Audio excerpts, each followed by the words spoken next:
The rain had been relentless all morning, transforming the cobblestone paths of Eldwood Village into a quagmire of slick mud and puddles that shimmered with the gray light of an overcast sky. Lila moved carefully through the bustling market square, her worn leather shoes sinking slightly into the mire with each step. Her basket, woven from willow reeds and patched with care, cradled a modest stack of hand-stitched linens, her livelihood. The linens, delicate and precise in their craftsmanship, were her pride, though they earned her barely enough to keep a roof over her head. Her shawl, once a vibrant blue but now faded and frayed at the edges, clung damply to her shoulders. She ignored the sidelong glances from merchants and the whispers from passers-by, their eyes lingering on her patched clothes and calloused hands. To them, she was just another poor soul, scraping by in a world that favored wealth and status. The market was alive despite the weather, its stalls draped in colorful awnings that sagged under the weight of the rain. Vendors hawked their wares, freshly baked bread, gleaming apples, bolts of fine cloth, while children darted through the crowd, splashing carelessly. Lila kept to the edges, her steps measured to avoid the worst of the mud. She had learned long ago to keep her head down, to avoid drawing attention. Attention, in her experience, often brought trouble. Trouble, it seemed, was already on its way. The crowd parted suddenly, voices lowering to a murmur as a sleek black carriage rolled into the square, its polished wood gleaming even in the dull light. The horses, their coats glossy and well-groomed, snorted as they pulled to a stop. Gold filigree adorned the carriage doors, and the driver, clad in a pristine livery, sat rigid, his eyes fixed ahead. All eyes turned to the occupant. Lady Beatrice, the wife of Lord Harrow, a merchant whose wealth had elevated him to near noble status in Eldwood. Beatrice was a vision of opulence, her velvet gown a deep emerald that seemed to defy the drabness of the day. A diamond brooch glittered at her throat, and her parasol, held aloft by a nervous maid, shielded her from the drizzle. Her face, sharp and angular, was set in a perpetual sneer, as if the world existed only to disappoint her. Lila stepped aside, pressing herself against a stall to let the carriage pass.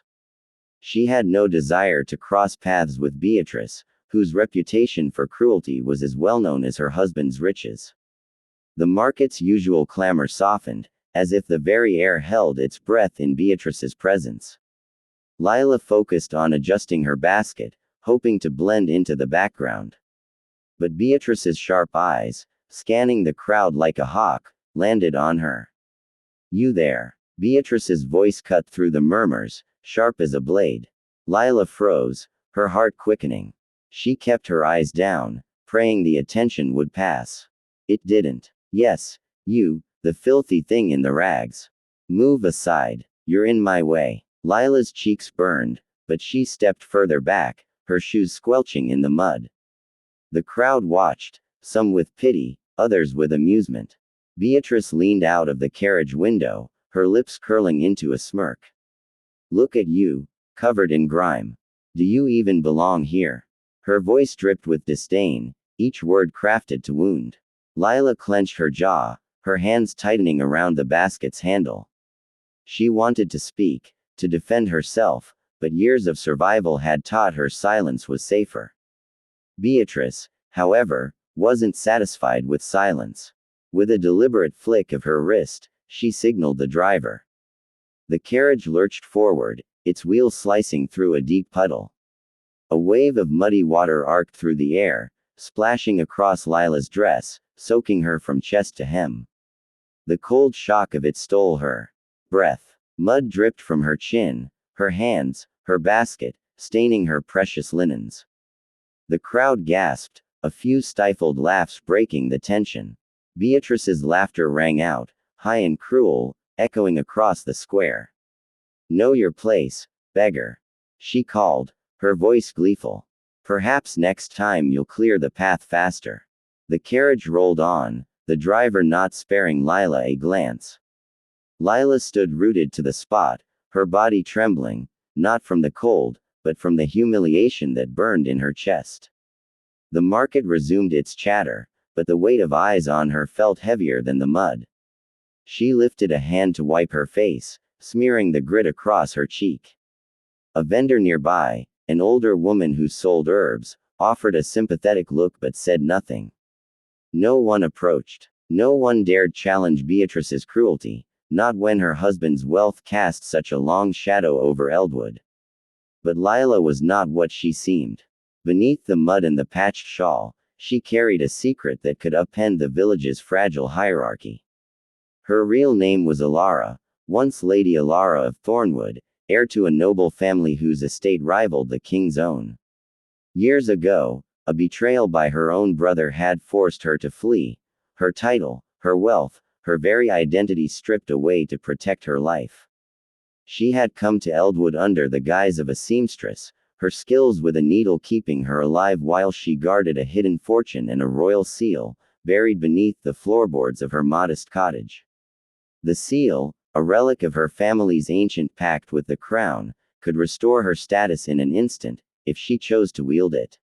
Lila's eyes, usually soft and unassuming, now glinted with something harder as she stared after the retreating carriage. Beatrice's laughter still echoed in her ears, each note stoking a fire she had long kept buried. She had endured worse than mud, betrayal, loss, the constant weight of hiding who she was. But this moment, this public shaming, stirred something within her. She thought of the seal, its intricate design etched into her memory, and the power it held. She thought of the years spent bowing her head, swallowing her pride to survive. And she thought of Beatrice, whose cruelty stemmed from a belief that wealth made her untouchable. Lila straightened, her trembling hands steadying. She adjusted her basket, the ruined linens a small price to pay for what she now resolved to do. The market's noise faded as she made her way to her stall, her steps no longer hesitant. She would sell what she could today, but her mind was already elsewhere, weaving a plan as deftly as she stitched her seams. Beatrice had mistaken her for a nobody, a beggar to be dismissed. But Alara of Thornwood was no beggar, and the time for hiding was drawing to a close. As she reached her stall, Lila caught her reflection in a merchant's polished brass mirror. Mud streaked her face, her dress clung wetly to her frame, but her eyes burned with a quiet resolve. She would not seek revenge, not in the petty, spiteful way Beatrice might. No, Alara's response would be something far greater, a reckoning that would remind Eldwood that true power lay not in gold or gowns, but in the strength to rise above cruelty. She set her basket down and began laying out her linens, her hands steady, her heart alight with purpose. The gala was coming, and with it, an opportunity to reveal who she really was. The grand hall of Eldwood's annual gala glowed with the warmth of 100 candles, their light dancing across crystal chandeliers and polished marble floors. The air was thick with the scent of jasmine and roasted pheasant, and the hum of conversation mingled with the soft strains of a string quartet. Nobles and merchants, draped in silks and furs, swirled through the room. Their laughter a delicate mask over the rivalries that simmered beneath the surface. Lady Beatrice, resplendent in a fur-trimmed gown of sapphire blue, held court near the center of the hall. Her diamond earrings caught the light as she tilted her head, regaling a cluster of admirers with tales of her husband's latest trade ventures, spices from the east, silks from beyond the mountains.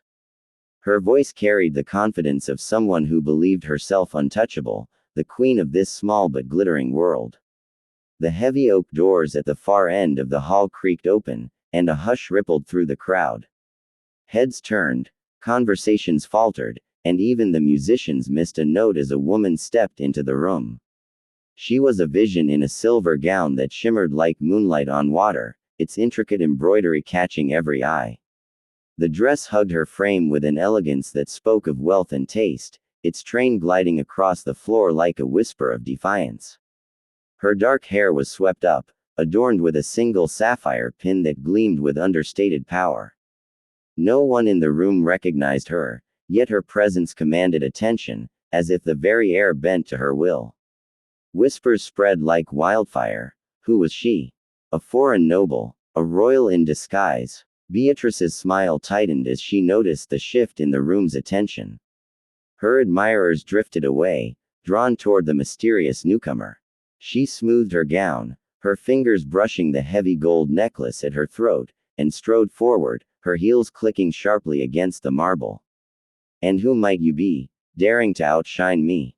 she said, her voice loud enough to carry, laced with a venomous sweetness.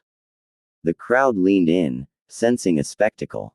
The woman turned, her movements graceful but deliberate, and met Beatrice's gaze with eyes that held both calm and fire. "I am Alara, Lady of Thornwood," she said, her voice clear and steady, cutting through the murmurs like a bell. The name landed like a stone in still water, sending ripples of shock through the hall. Thornwood was a name from legends, a noble house thought extinct, its wealth and influence faded into stories told by firelight. Beatrice laughed, a sharp, incredulous sound, but her confidence wavered as she noticed the magistrate, Lord Camden, stiffen at the edge of the crowd. "Thornwood," Beatrice scoffed, tossing her head. "A fanciful claim for someone who dares enter my gala uninvited. Prove it, or I'll have you escorted out like the pretender you are." Her words were bold, but her eyes darted nervously to the faces around her, seeking support. The crowd was silent, their curiosity now a tangible weight. Alara's lips curved into a faint smile, unperturbed. She reached into a velvet pouch at her waist and produced a small, ornate object, a royal seal, its gold surface etched with the crest of Thornwood, a rose entwined with a sword. The candlelight caught its edges, making it gleam with undeniable authenticity. She held it aloft, and the room seemed to hold its breath. Lord Camden, a man known for his meticulous records, stepped forward, his brow furrowed. He took the seal, examining it closely, his fingers tracing the intricate lines. His face paled, and he turned to the crowd, his voice trembling slightly. "This is the seal of Thornwood, granted by the crown itself. She is who she claims to be." A collective gasp rose, followed by a torrent of whispers. Alara's true identity unraveled the room's fragile order. She was no mere seamstress, no beggar to be splashed with mud. She was the last heir of a house whose wealth dwarfed even Lord Harrow's, whose influence once shaped kingdoms. The crowd parted, some bowing instinctively, others staring in awe. Beatrice's face flushed a deep crimson, her hands clenching at her sides. She opened her mouth to speak, but no words came. The weight of her earlier cruelty, that moment in the market when she had humiliated Lila, now Alara, pressed down on her like a physical force. Alara stepped closer, her gaze never leaving Beatrice's. "You mistake wealth for worth, madam," she said softly, her voice carrying a quiet authority that silenced the room. "Mud washes off, but cruelty stains the soul." The words were not loud, but they struck with precision, each one landing like a pebble in a still pond. Beatrice flinched, her bravado crumbling as the crowd's eyes turned to her, no longer admiring but judging. Alara gestured to a servant who had been waiting at the edge of the room. The young man stepped forward, carrying a parcel wrapped in fine cloth. Alara took it and held it out to Beatrice. "A gift," she said, her tone neutral but her eyes piercing. "From the beggar you mocked." The crowd murmured as Beatrice, her hands trembling, unwrapped the parcel to reveal a gown, exquisitely crafted, its fabric a soft ivory adorned with delicate embroidery that rivaled anything in the room.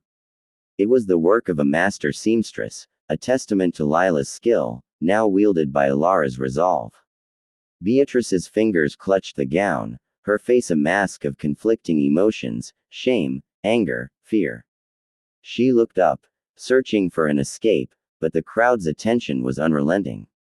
Alara's gesture was no mere kindness, it was a mirror held up to Beatrice's cruelty, a reminder that true power needed no spectacle. The gown, a product of Lila's hands, was a quiet rebuke, its beauty a contrast to Beatrice's pettiness. Alara turned away, her silver gown catching the light as she moved toward Lord Camden, who was already beckoning her to discuss matters of her estate. The crowd closed around her, eager to curry favor with the newly revealed Lady of Thornwood. Beatrice stood frozen, the gown heavy in her arms, her status as Eldwood's reigning queen shattered in a single evening. Whispers followed her as she slipped toward the edge of the hall, her once proud posture slumped. The gown, a symbol of her mistake, was both a gift and a burden she could not cast aside. As Alara spoke with the magistrate, her voice calm and her demeanor regal, she felt the weight of her past lift. She had not sought this moment for revenge, though the temptation had flickered in the days since the market. Instead, she had chosen to reclaim her truth, to step out of the shadows not for Beatrice's downfall, but for her own restoration. The seal, the gown, the gala, they were steps toward a future where she could live as Alara once more, not Lila, not a seamstress hiding from betrayal. The crowd's murmurs followed her, but they no longer stung. They spoke of awe, of mystery, of a woman who had risen from the mud to remind them all that dignity, not wealth, defined a soul. Beatrice, clutching the gown, slipped out a side door, the weight of her actions heavier than the fabric in her hands. The gala continued, its light and music undimmed, but the story of Alara's return would echo far beyond Eldwood, a tale of grace